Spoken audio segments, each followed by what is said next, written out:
Hey, Brooke. How's Kyle doing after what happened? Is he coping? He's not down in the dumps or anything, is he? Is he eating right? Does he have enough books? You know how much he loves his reading. He's fine. Chill. It's been a week since the accident now. Of course he has a lot of free time on his hands in the hospital than he's used to. But I can assure you he's been using it wisely by grumbling and complaining to the max. I see. Well, in that case, I'm pleased. If he's still lively enough to be grumbling and complaining, there's nothing to worry about. I'll be coming to see him again in the next few days. Okay, I'll pass on the message. I think it really counts to have your mom by your bedside at times like this. He appreciates your visits a lot. Kyle appreciates me? Judging from the look on his face when I'm there, I get the feeling I'm annoying him simply by having the nerve to exist in his vicinity. Besides, he told me I'm a pain in his butt on more than one occasion. Oh, you don't believe that bluster, do you? He's just trying to look tough because he doesn't want to admit how soothed and comforted he feels by having his mommy by his bedside. He said he's always thinking of you. Well, it'd be great if that were true. You must have been pretty scared yourself, right, Brooke? This whole thing can't have been easy for you. I heard you were in the car when he crashed the car?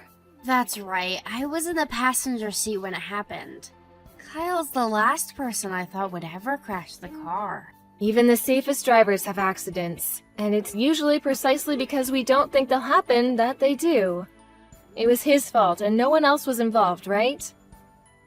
I can't say I'm pleased about my son being laid up in a hospital bed, but on the bright side, at least no one else got hurt. He only has himself to blame. We can't turn back the clock, but at least he can learn the valuable lessons that there are to be learned there. Right, I totally agree. He said he's gonna be taking a break from driving for a little while once he gets out of the hospital. How long did they say he'd be in for again? A month, right? Hopefully he has a long, hard think about his driving habits. Oh, believe me, he's already been doing some soul-searching. I don't think he's under any illusions over who was to blame. Oh yeah, I forgot. I wanted to thank you again. We really appreciate you sending the money for Kyle's hospital stay. His insurance didn't cover it, so we would have been in a really bad situation without your help. Oh, don't be silly, I'm his mother. You can hardly afford to shell out that much yourself, could you? I know you said you've been struggling lately. It was nothing, really. But it was so sudden. I think Kyle feels guilty, and he wants you to know how grateful he is. Him crashing the car into a wall like that was pretty sudden as well. Besides, it's not like he did it on purpose. He has no reason to feel guilty. Sometimes life just throws curveballs at you, and what are mothers for if not dashing to the rescue and saving the day in a rush of heroic maternal glory? Fair point. Thanks for saying that. I couldn't agree more with everything you just said.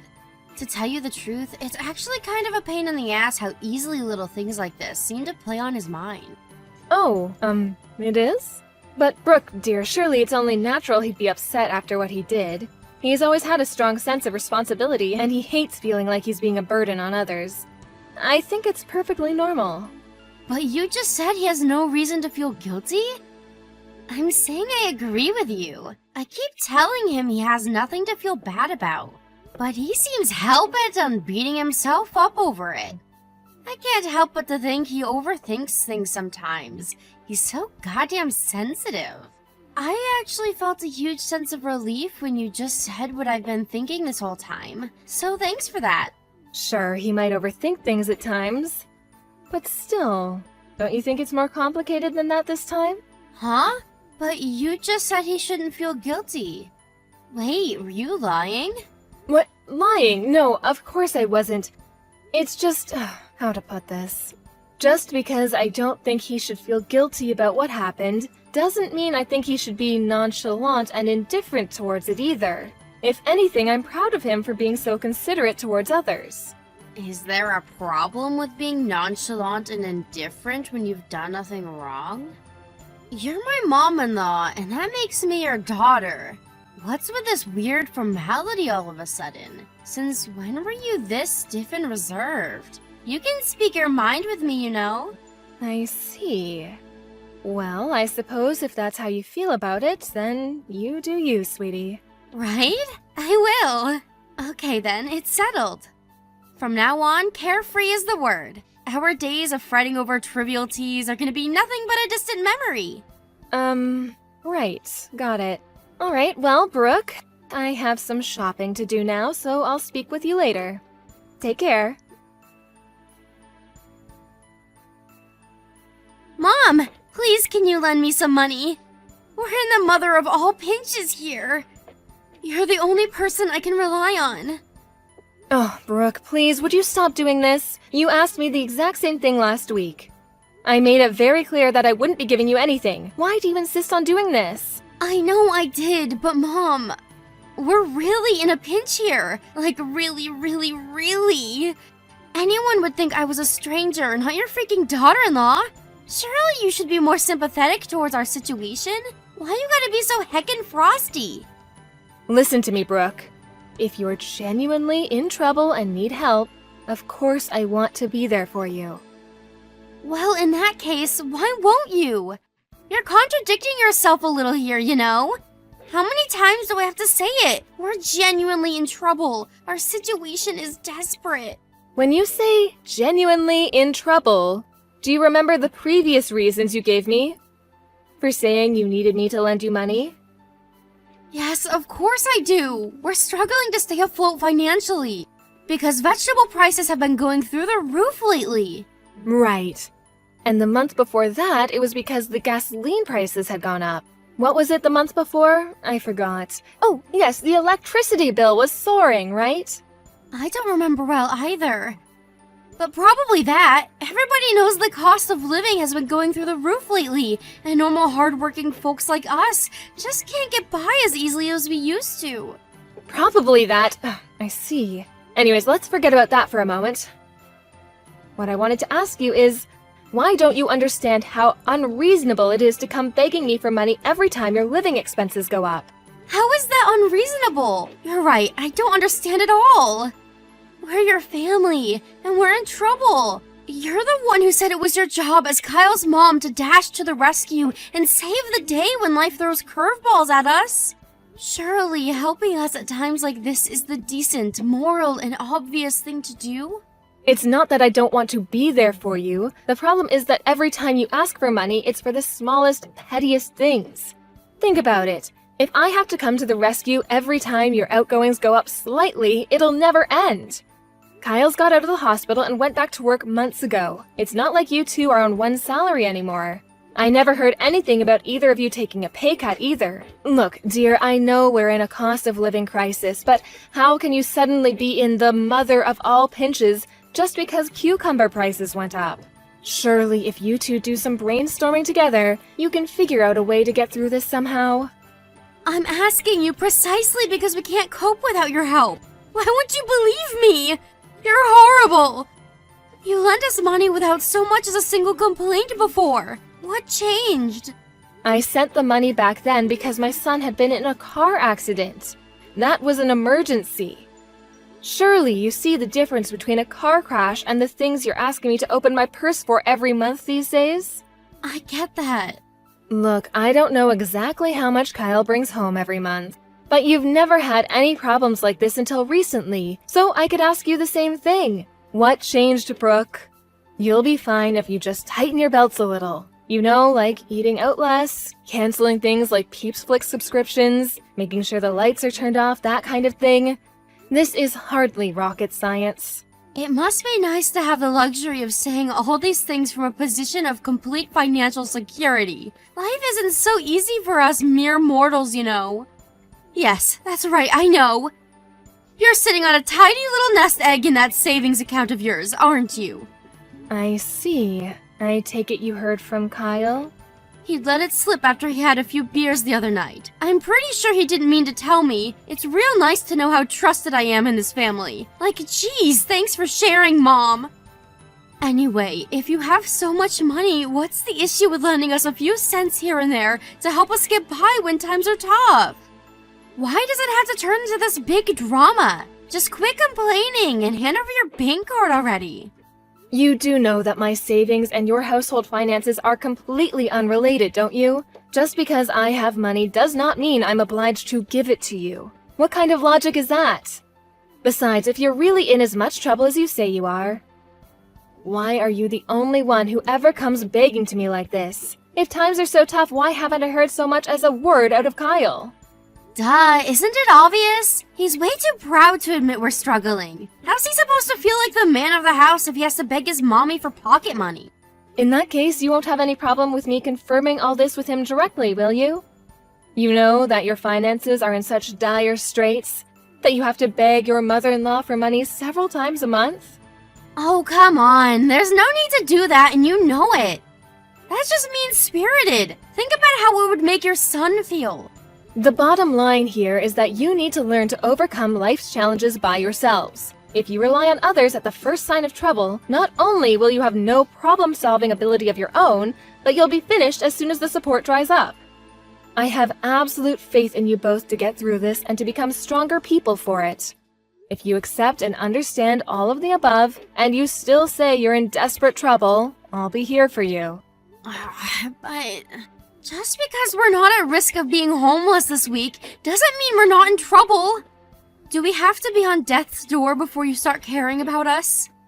You know, all of this time you spend asking me for money could be spent figuring out how to improve your situation. Less talk, more action. First, do what you can. If after that you tell me you're still hopelessly in trouble, I'll consider helping you after discussing things with Kyle. Fine, I understand. Sorry for being so persistent. Don't worry about it. I'm grateful for your understanding. I understand things aren't easy for you right now, but you can't go through life relying on others all of the time. If you did, you really would end up in the mother of all pinches when no one was there to save you. Hey Mom, guess what? I've been doing some thinking. Brooke? What's this all of a sudden? Have you had some kind of religious epiphany? What have you been thinking about? Remember how you scolded me before for asking for money? Well, you gave me pause for thought, and I've pondered long and hard on the matter. So anyway, I'll get right to it. I have a suggestion. Hear me out. I hardly scolded you, dear. But it is important to consider other people's feelings and opinions, especially when they differ from your own, and the ability to do so is a sign of real maturity. The fact that you took the time to seriously think about what I said makes me very happy. Cool, thanks for saying so.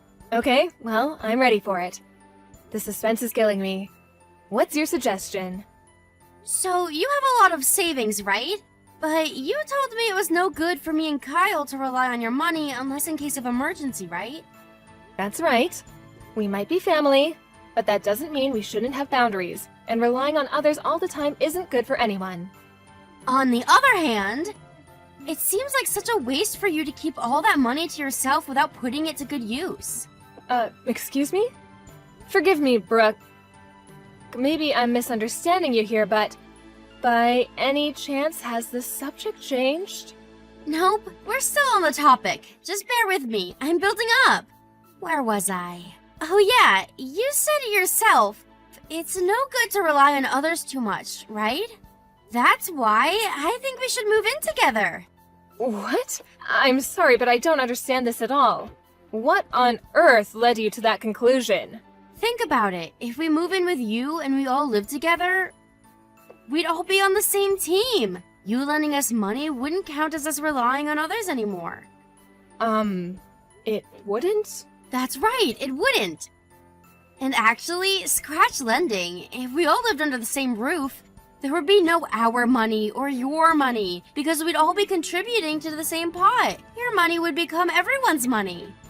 I can't believe I didn't think of it sooner. Let's do it. Let's live together. Hold your horses, Brooke, please. Don't you see how absurd what you're suggesting here is? I don't understand your logic at all. No, I can't and I won't. It's not happening. Why not? Surely living with us would give you more peace of mind, too. Ah, that's it. You're worried about the housework, aren't you? No. Not wanting my son and daughter-in-law to move in with me has nothing to do with the housework. Do you have no inkling of how ridiculous what you're asking me to do is? Relax. You don't need to worry at all. I won't interfere with you doing the housework one bit. I'll never get in your way. In fact, I bet you won't even know I'm there half the time. I just told you that isn't the point. Hey, wait a sec. Are you saying you want to move in with me but don't intend to do any housework? I am, but trust me, this makes sense. Think about it, me and Kyle have only been married for a year, right? Which means I'm still learning the ropes as a housewife. There's still a lot of stuff I'm not sure about, and a lot of things that don't come naturally to me yet. You, on the other hand, are a veteran with decades of experience. Not only would it be rude of me to assume I could do even half as good a job as someone as skillful as you, but it'd also be way more efficient if you did it all for us. Oh, good grief. Alright, you listen to me, Brooke, and I'm aware of how rude this will sound, but I just don't care anymore. I'm so disgusted with you, I struggle for words. That's not important right now. What's important is that we move in with you ASAP and live together as one big happy family. So what do you say? We'll handle stuff like having our things sent over on our end. You moved house last month, right? I don't know your new address yet. Could you tell me it? This conversation is pointless. There's no getting through to you. I take it Kyle is aware of this little scheme of yours? I'll discuss the matter with him directly. What are you talking about? Kyle doesn't know anything about this. Wait, what? Are you being serious? You're talking about moving house and your husband doesn't know? Yep, that's right. To tell you the truth, the idea only just came to me and I got excited. I just had to pitch the idea to you straight away. But relax, it's fine. I'm certain Kyle's gonna be on board with it. He's smart after all.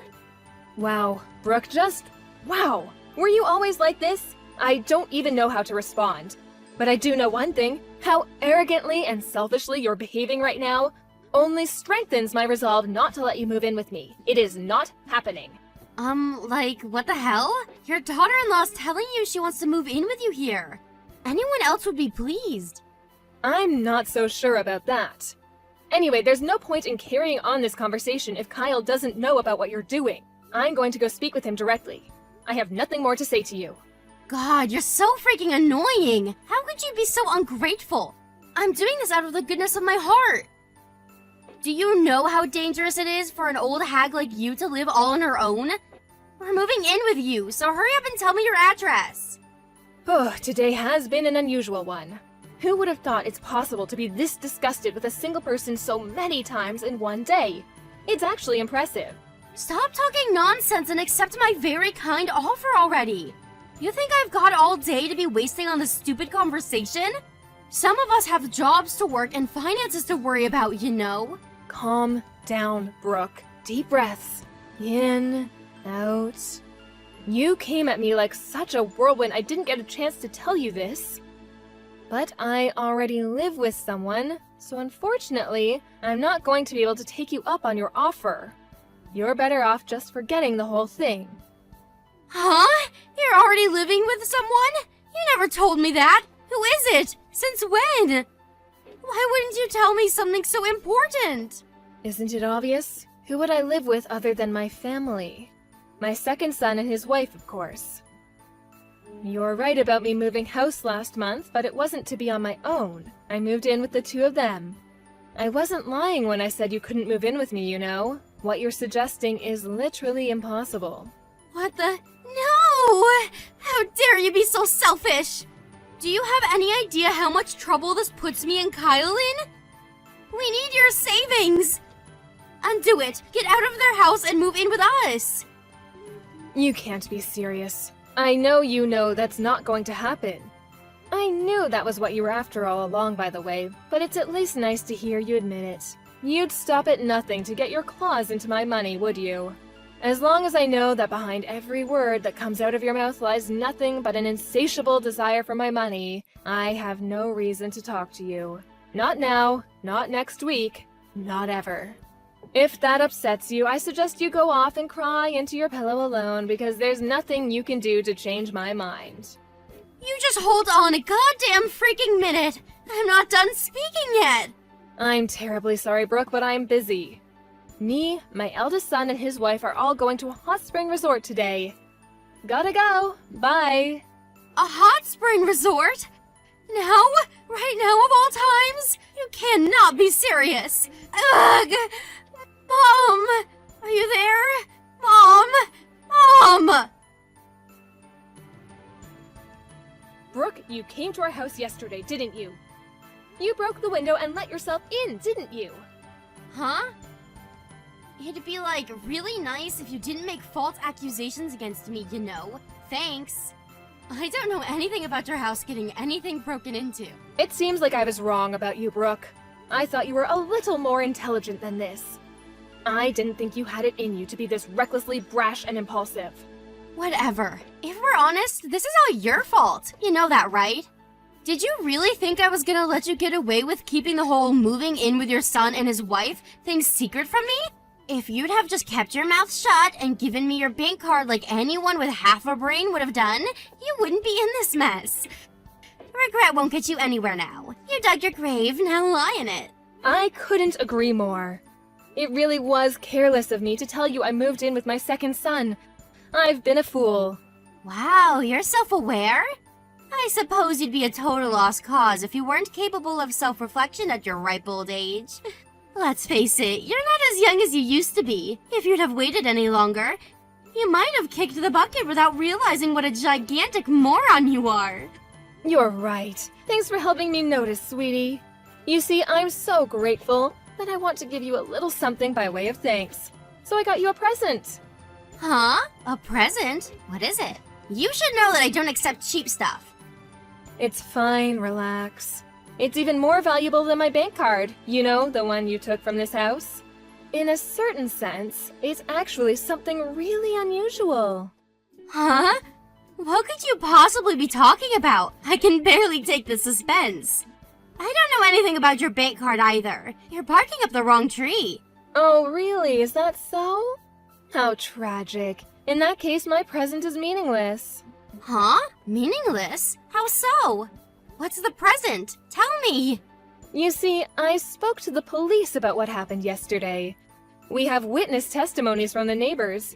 Something tells me you might get a knock at the door from some men in uniform with a couple of questions to ask you very soon. Wait, what? You spoke to the cops? Why would you do that? What's the problem? You have nothing to worry about. It wasn't you after all. Sorry if you find it boring, but I thought it'd be perfect for you. The present is police questioning, just for you. Congrats, honey. No, wait! You can't seriously be saying you reported me, your own daughter-in-law, to the police? I'm your son's wife! You seem a little perturbed. Is everything okay? Surely you have no reason to panic like this. What's the problem? It wasn't you after all. I know you're probably busy, and having a bunch of stern-looking cops grilling you on the sofa might not have been how you envisioned yourself spending today. But you clearly had nothing to do with it, so I'm sure they'll be out of your hair before you know it. I'm sorry. I lied. I knew it. So it was you? Yes. I was so mad about the whole moving in with your other son thing, I wanted to get back at you somehow. I'm sorry. Please forgive me. I see. It's fine. Relax. You have nothing to worry about. I told you, right? This is a present. How can I relax? I might be about to get arrested here. And how the hell does calling the cops on me count as a present? It's a present because I am very kindly giving you an opportunity to reflect on what you've done and become a better human being. So why don't you have a long, hard think about your behavior and fix that rotten personality of yours? That's what me and Kyle want you to do. We both have high hopes for your rehabilitation. We'd be over the moon if you accepted it with some gratitude, because this is the last present you'll ever get from this old hag. After that, my shamed daughter-in-law was taken away in handcuffs by the police in front of a crowd of very shocked neighbors. I know I told her she was only going to be questioned, but that was because I didn't want to panic her so much she tried to escape. Between the witness testimonies from the neighbors, And the footage from the surveillance camera my son installed in the garage, she didn't have a leg to stand on, and her arrest was basically a foregone conclusion at the moment I reported her. My son Kyle divorced his criminal of a wife as soon as he found out what she'd done. I hope she uses this as an opportunity to reflect, but I'm not holding my breath. Me and Kyle are praying that she uses this whole situation as an opportunity to change her ways and become a better human being, even if just a little. That said, even if she does repent and change her ways, even if she becomes a shining bastion of all that is good and virtuous, we'll never know because she's no longer a part of our lives. She can get by on her own now.